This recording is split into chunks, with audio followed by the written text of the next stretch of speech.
stand and start the royal ceremony. I want to shake your hand and wish you a personal happy birthday myself.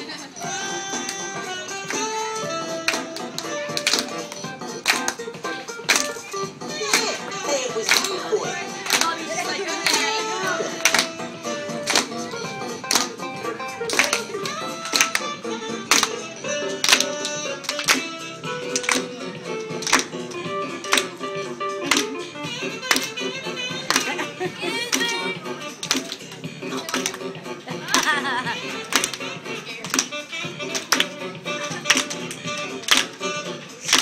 Wow, Justin, it's so good to see Chucky getting in there, shaking hands, giving high fives, and wishing birthday wishes.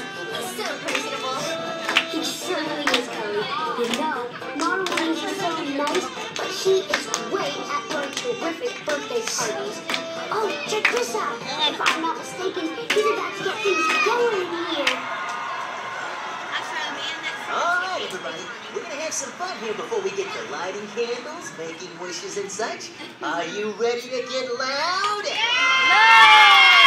I said, are you ready to get loud? Come on, now. You're ready to get. Are you ready to get loud? Now that's more like it. Now we're going to have a little competition. I'm going to draw an invisible line right here to make two teams, okay? If you're over here on my right, you're going to shout, happy, and then clap your hands over your head like this. Let's try that. When I point to you, you say happy and... Happy! Yeah, that was great. Now, for you folks over here on my left, you'll shout birthday and clap your hands when I point to you. Ready? And... Birthday! Perfect. Let's see who can be the loudest. And if you feel like it, you can stand up and be crazy with it, okay? There you go, Hannah. Here we go. Happy!